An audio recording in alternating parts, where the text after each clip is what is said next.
Ladies and gents, welcome once again to the Future Innovation Summit. It's such an honor to be joining you today to not only witness the future of humankind unfold, but also to take an active part in it. Your Highness, thank you so much for organizing this. Mr. Adnan, thank you so much. Ladies and gents, please welcome to the stage Ms. Irina Albanese, the Head of Innovation for the MEA region at DHL. Mr. Dmitry Durov, the Principal Consultant at Ericsson. Last but not least, Mr. Raji, the Chief Sustainability Officer at Armex.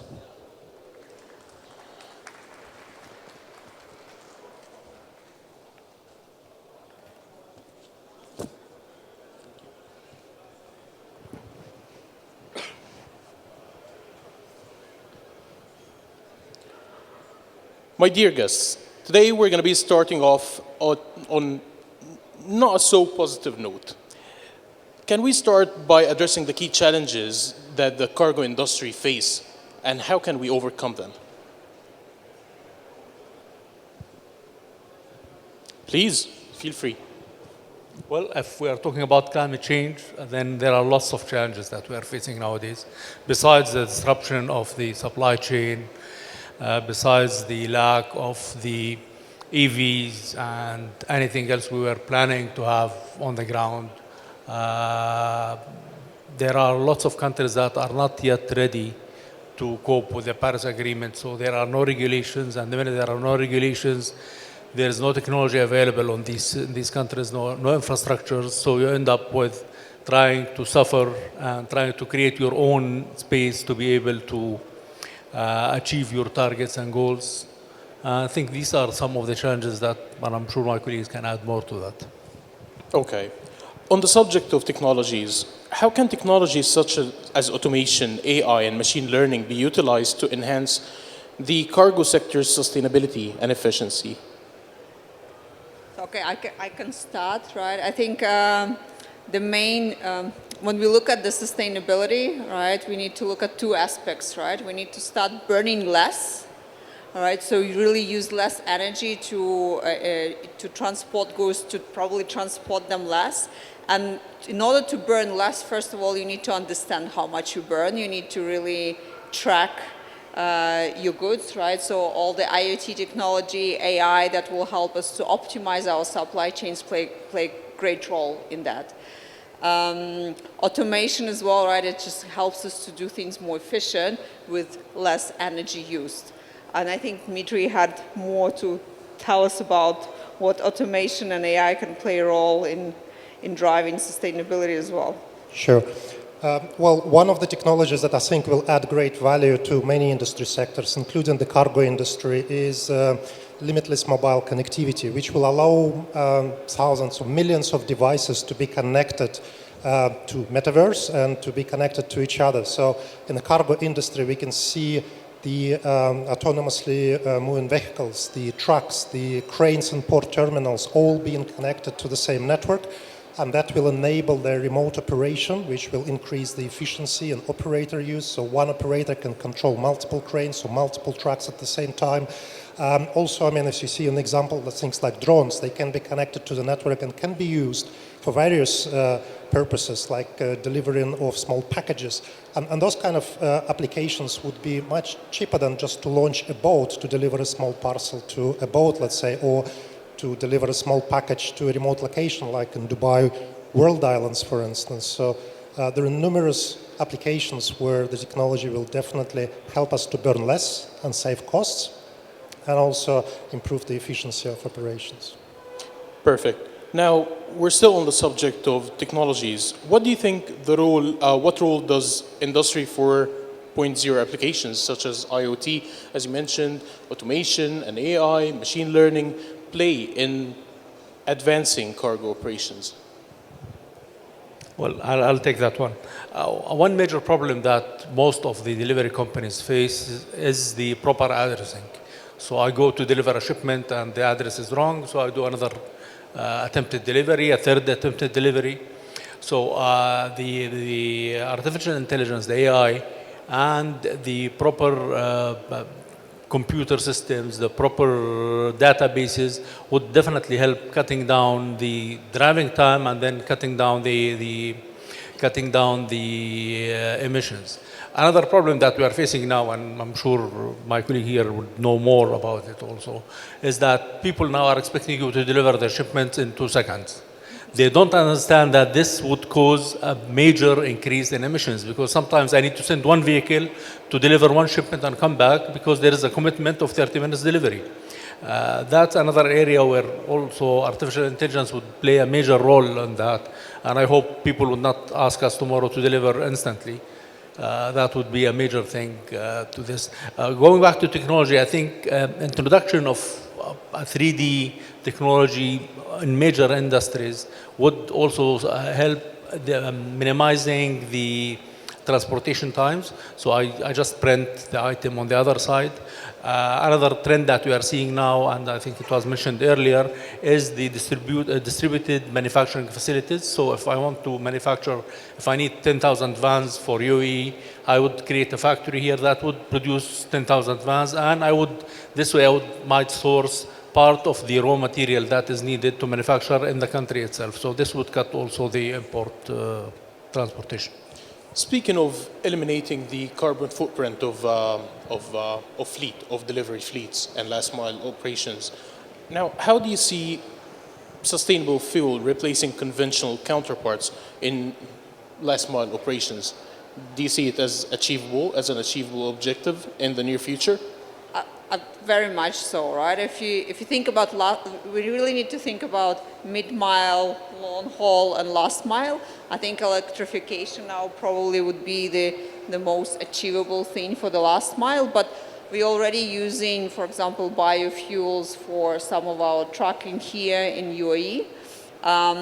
Electrification is still kind of not there, not because we don't want to do it. We are happy to invest the money to buy the electrical fleet, but the infrastructure is not that yet here, as well as the availability of the light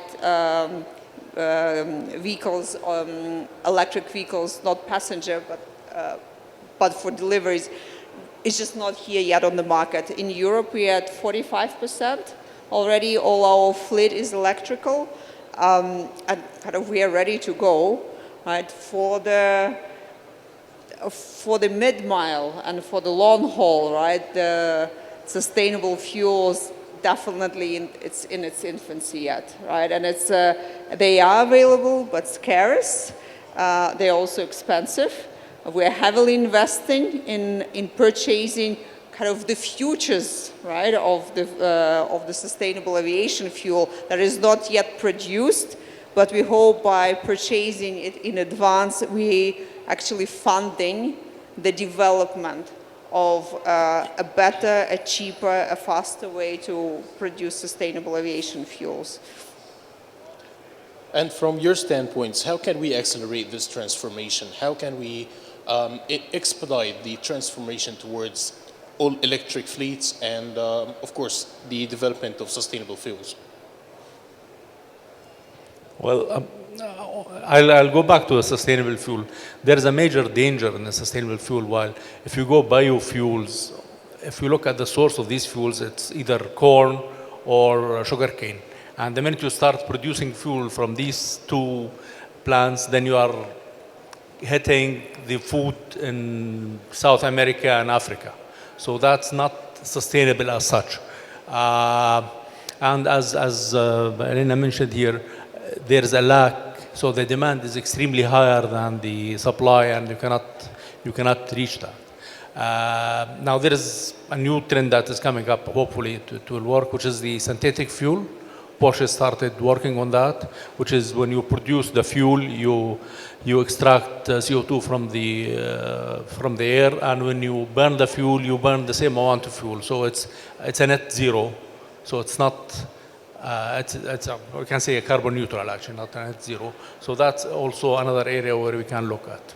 Okay, and in your opinion, what's the biggest obstacle in delaying the development of such sustainable fuels? Well, as I mentioned, the biofuels, there's the ethical issues behind it. The other fuels are extremely expensive. And I look at hydrogen now. If you want to start implementing hydrogen anywhere in the world, it's maybe 10 times more expensive than conventional or electric vehicles. So the implementation is still in the early stages. And we hope in the long run, with the commitment of UAE and Saudi to be the largest producers of green hydrogen in the near future, this should drive more car manufacturers to move into hydrogen. We know that most of the car manufacturers now invested a lot of money in the infrastructure of producing electric vehicles. So we do not see electric vehicles disappearing in the coming 5-10 years, knowing that the negative impact of electric vehicles is way more than their benefits, because you cannot recycle lithium batteries. So you need to store them somewhere, and storing lithium is not as easy as it seems. Now, to achieve and to realize the objective of having electric vehicles on a commercial level, we need the proper infrastructure. In your opinion, Irina, what's delaying this? Does it rely on governmental initiatives, or does it fall in the hands of the private sector? Well, I think infrastructure is the key, right? Sweden is a great example of a country that invested in infrastructure before anything else. The moment the infrastructure was there, plus the incentives for private sector and for population, right, to go electric, they are now reached over 80% electrification. So I think that's the first step, right? And as I said, right, we are ready to go all electric if the infrastructure would be there. I also agree with you that hydrogen probably is a better fuel, and that's the research and development that has to be funded in order to make hydrogen more accessible. Now, Dmitry, you raised a very valid point, which is drones. How do you see the role of drones in tomorrow's or the future operations of cargo? The role of? Drones. Drones. Well, I mean, there are a number of applications that drones could be used. So first is, like I mentioned, deliveries of small packages. So that will increase the efficiency of your operations by reducing the costs and making the deliveries faster. The second, I think, important application is security and safety. So, for instance, drones could be used for security surveillance. You can place a camera in the sky which will oversee the operations of your facility. With the artificial intelligence and the backend continuously analyzing the live video feed from the drone, it can detect abnormalities, it can detect potentially hazardous situations, so it can alert the security or the operators to an intruder or somebody not wearing protective gear, for instance. So that will minimize the risk of accidents, and then will minimize, obviously, we can save lives at the end of the day. Another application, the drones, for instance, could be used to deliver emergency kits. Should there be any accident, they can quickly and efficiently deliver an emergency kit. And drones like this, for instance, that can take off and land in water, could also be used as flotation devices. Should you actually have a person in the water, you can use those drones to save lives at the same time. So a number of applications which can either increase the efficiency and also increase the safety of the personnel in the facility. And that applies to many industries, cargo included. Perfect. Now, moving on to other kinds of technology. Today, bionic enhancements and robotics are growing in, the role is growing day after day. Now, how can we develop a safe work environment where humans and machines work side by side? Overall, I think in this region, in logistics specifically, we're probably looking at collaborative robotics for the next 5 to 10 years, rather than kind of going fully automated. The reason behind is the combination of cost, of course, and the availability of technology. It's actually not that simple to pick up a box, a package, and load the container. It requires a lot of dexterity and artificial or actually human intelligence. So we are looking at as a company in collaborative robotics as a first step, and actually the way how they are designed, they are bringing more safety into the workplace. We're actively deploying the bionic enhancements to help our team members to prevent, right, the back injuries. The AMRs, autonomous mobile robots that work together with the warehouse associates, they make them walk less, carry less. So I think it's not a question whether how we can make it work safely together. The way how the automation is designed is actually making the workplace safer. So by introducing automation, we are making our workplace safer. If I may add something, I think the first step in making the environment safer is to remove the human being from the hazardous places. So we can take the operator out of the hazardous environment and place it in the back office by using the remote operation use cases where an operator can control a heavy machinery from a remote location. The second step is to use autonomous mobile robots or autonomously guided vehicles that will move completely autonomously, where the software and artificial intelligence on the back end will coordinate and orchestrate the movement of all the parts. And this way we will also reduce the potential of accidents happening. So that would be a step-by-step progression towards this goal. Building up on that, to what extent do you believe that machine learning technologies can be developed to actually enhance the overall operational efficiency of cargo operations? It's a good It's question. already there. Please take it. It's already there, right? It's not like it's not the future. I think it's today, right? We use machine learning and AI-based technology to actually improve our efficiency of deliveries, route optimization, loading, and it gets better with the processing powers, right? You just make those decisions faster, more complex decision can be taken as well. So it's not the future, it is now.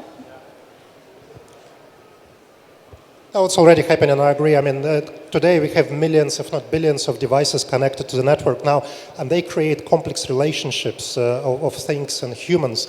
Now, those relationships can only be managed by artificial intelligence. I mean, today networks of devices are managed by artificial intelligence already, so we are living in the automated world, and the limit is, who knows? We are indeed living in the future.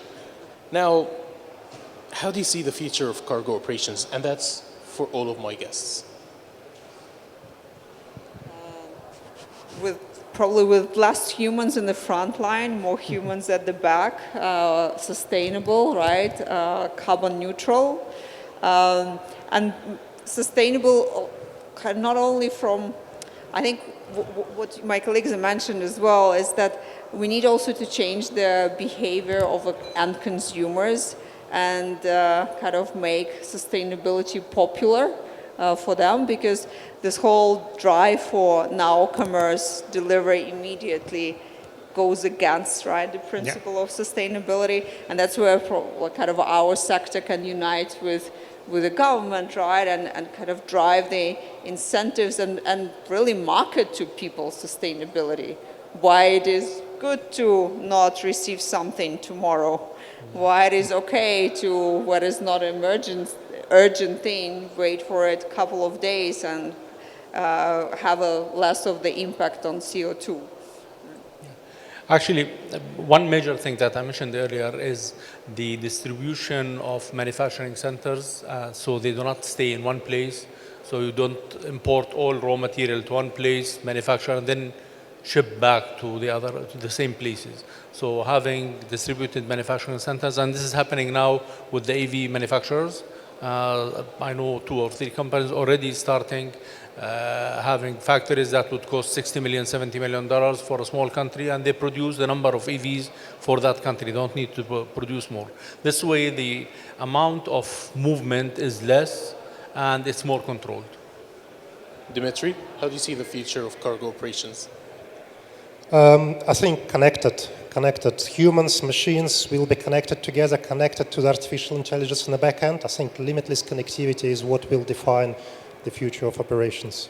Thank you so much. Thank you so much for your remarkable insights. And thank you for being such a lovely audience. Thank you. Thanks, Karim.